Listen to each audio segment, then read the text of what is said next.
Let's talk about the mechanism of action of the immunosuppressants, including the cyclosporin, the tacrolimus, as well as the sirolimus. So first of all, let's talk about cyclosporin.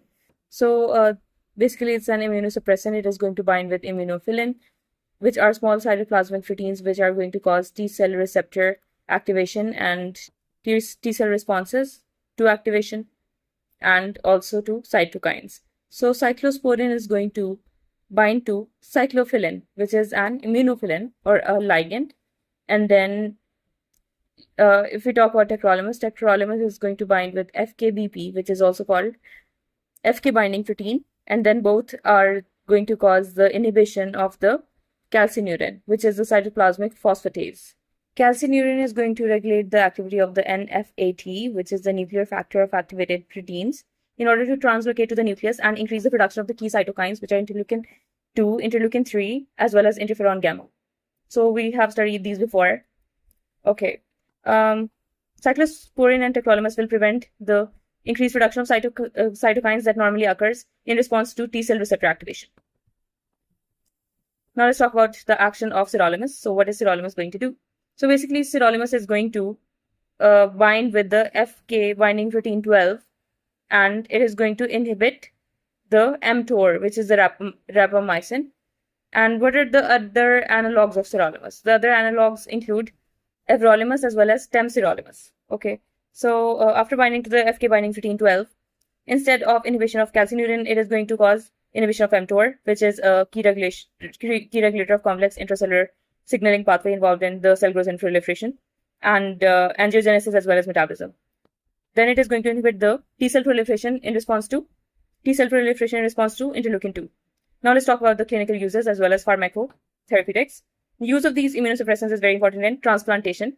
So please remember to an abbreviation for that, which is OG. So it is important in organ transplantation as well as in GVH, which is graft versus host disease in the recipients of ACST, which is allogeneic stem cell transplant, which the patients of multiple myeloma might get. Okay, so now let's talk about the clinical uses of these drugs. Let's talk about immunosuppressive therapy. The primary immunosuppressive agents, they are a diverse group that ranges from corticosteroid hormonal drugs to anti-metabolite, anti-cancer drugs, to drugs that are more selective for other cells of the immune system. So now let's talk about corticosteroids. Mechanism of action. Glucocorticoids will act at multiple cellular sites to produce broad effects on inflammatory and immune processes. At the biochemical level, their actions in gene expression decrease the synthesis of prostaglandin, leukotrienes, as well as cytokines and other signaling molecules. They are going to be decreased. That participate in immune responses. For example, platelet activation factor is also going to be decreased. At the cellular level, glucocorticoids will inhibit the proliferation of lymphocytes and cytokines and cytotoxins to certain subsets of T cells. Furthermore, glucocorticoid impairs cell-mediated immunity to the greatest extent, but humoral immunity is also dampened, and continuous therapy lowers the IgG levels by increasing the catabolic rate of this class of immunoglobulins. Now let's talk about clinical use. So for that, I have a very good mnemonic for you. So basically, it is going to be used for C, O, and M. C is basically for cancer, O is for organ transplant, and M is for medical conditions like for inflammatory purposes to lower the inflammation. Okay. Then let's talk about toxicity. So for toxicity, please remember muscle, bone, salt, and sugar, and also behavior. So for the toxicity of glucocorticoids or corticosteroids, we have something that has to do with bone, which is osteoporosis, something that has to do with muscle, so that is muscle wasting, salt retention, sugar intolerance, and behavioral changes. Okay, I'm going to teach you an easy way to learn cytokines that modulate immune responses. So first of all, we're going to have interferon alpha, interferon beta, and interferon gamma. Please remember NAO, NAO, and MTT for these. For interferon alpha, we are going to have N for activation of the natural killer cells, A for antiviral, O for oncostatic. Interferon beta, activation of natural killer cells, antiviral, and oncostatic. And interferon gamma, activation of natural killer cells, oncostatic, as well as the antiviral property. And then we also have MTT, which is Th1 activation, as well as cytotoxic T cells and macrophages activation. Then for interleukins, please remember the mnemonic, which is very weird, which is BT, T, CBT, B, CBT, MB. Okay, so now here you have completed MBBS. Anyway, we are going to start with BT. Okay, we always start from BT. So for interleukin 1, there's going to be activation of T cell and B cell proliferation is going to be there. And for interleukin 2, something with T. So there's going to be Th1 activation, and then T cell proliferation is going to be there, as well as lymphokine activation, activated killer cells, and natural killer cells activation. Then interleukin 4, please remember CBT, which is the C was for the CTL activation, which is cytotoxic T cell lymphocytes. And for the B, we have B cell proliferation. For the T, we have Th2. So for interleukin 4, please remember Th2 activation. And then we have interleukin 5. For that, we have eosinophil proliferation as well as B cell proliferation and differentiation. Then for interleukin 10, we are going to have CBT again, so cytotoxic. So basically, CTL activation, B cell proliferation, and Th1 suppression. So interleukin 10 is going to be suppressed. And then we're going to talk about the last one, which is interleukin 11, which is basically only MB, which is B cell differentiation and megakaryocyte proliferation. Now let's talk about TNF alpha and TNF beta. For that, please remember the mnemonic of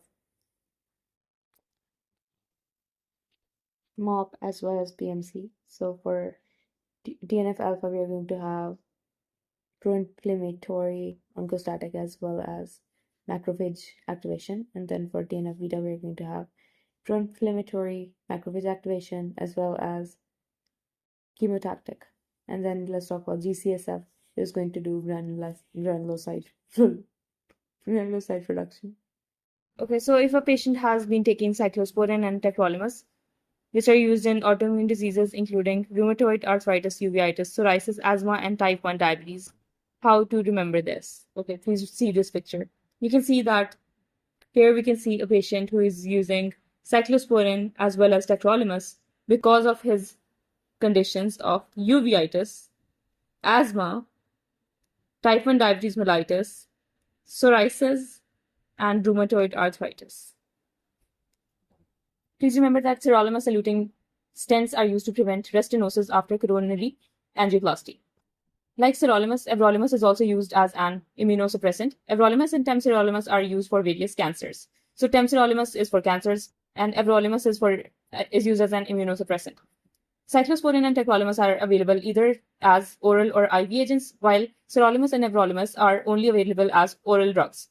Temsirolimus is available as an IV agent because cyclosporin exhibits erratic bioavailability, a long half-life, and slow hepatic metabolism by the cytochrome P450 system. Its metabolism is affected by a host of other drugs, requiring careful consideration of drug-drug interactions. Now let's talk about the toxicity of cyclosporin and tacrolimus.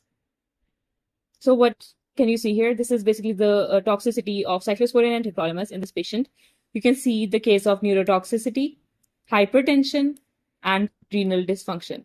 You can also remember this with H and R. And another important thing was polylithiasis.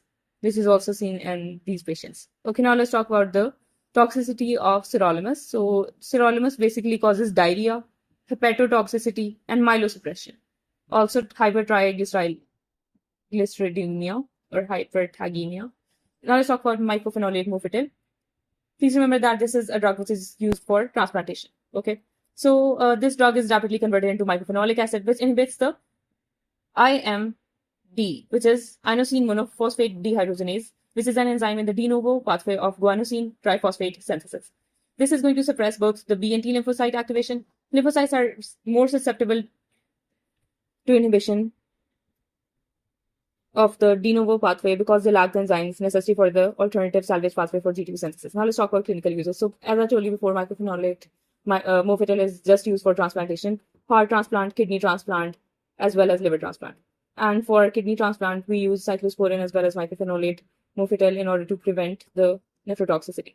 Now let's talk about the toxicity. So what can happen if you take mycophenolic acid, mycophenolate, Mofetil to a dangerously high level? So basically, this is going to cause, first of all, it is going to cause myelosuppression. Okay. And if you want to remember something else, it can also cause neutropenia specifically and also GIT problems. Okay. Okay, so thalidomide is a drug which is used for sedation and it is notorious for its teratogenic effects. And it is going to cause suppression of TNF alpha, and also interleukin 10 is going to be increased reduction of interleukin 10 and reduced neutrophil phagocytosis and altered adhesion molecule expression and enhanced cell-mediated immunity. Thalidomide is used for leprosy and SLE as well as an anti-cancer drug. And it is also important in the treatment of aphthous ulcers and the wasting syndrome in AIDS patient. Lenalidomide and pomalidomide are basically the immunomodulatory derivatives of thalidomide, and they are approved for multiple myeloma. So basically it is used for SLE, leprosy, as well as in AIDS patients, and also for aphthous ulcers, and as an anti-cancer drug, and also in multiple myeloma. So a very important mnemonic for this is SLAM. S is for SLE, L is for leprosy, A is for aphthous ulcer, and M is for multiple myeloma.